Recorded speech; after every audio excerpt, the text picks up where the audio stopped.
Reject करब रे दोसर माला हम सेलेक्ट करब रे रिजेक्ट करब रे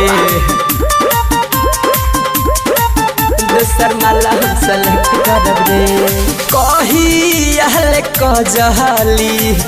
वेट करब रे हाँ कही अहले कजहली वेट करब रे तोरा के हम रिजेक्ट करब रे दोसर माला हम सेलेक्ट करब रे तोरा के हम रिजेक्ट करब रे दोसर माल हम सेलेक्ट करब रे दोस्तनी मन माल सेट करब रे तोरा के हम रिजेक्ट करब रे दोसर माल हम सेलेक्ट करब रे तोरा के हम रिजेक्ट करब रे दोसर माल हम सेलेक्ट करब रे दोसर माल हम सेलेक्ट करब रे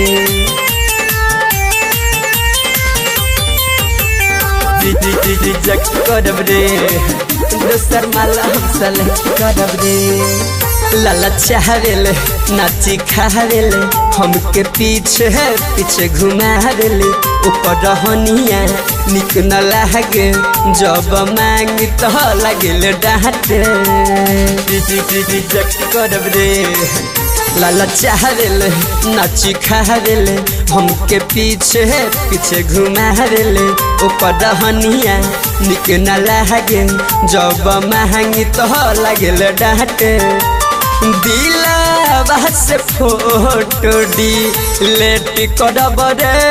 हाँ दिलवा से फोटो डिलीट करब रे तोरा के हम रिजेक्ट करब रे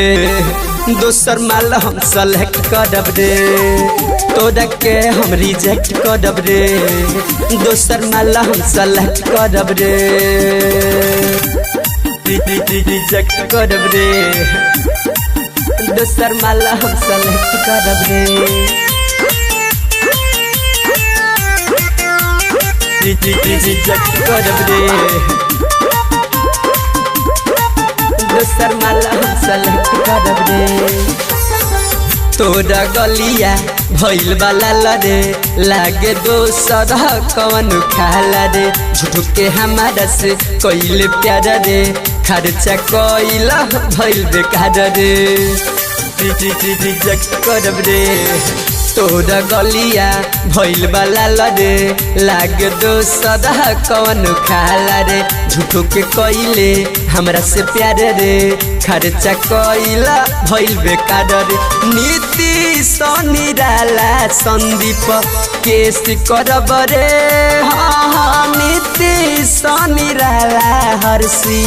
केस करब रे तोरा के हम रिजेक्ट करब रे दोसर माल हम सेलेक्ट करब रे तोरा के हम रिजेक्ट करब रे दोसर माल हम सेलेक्ट करब रे recording by beauty studio Jamuna बाजार।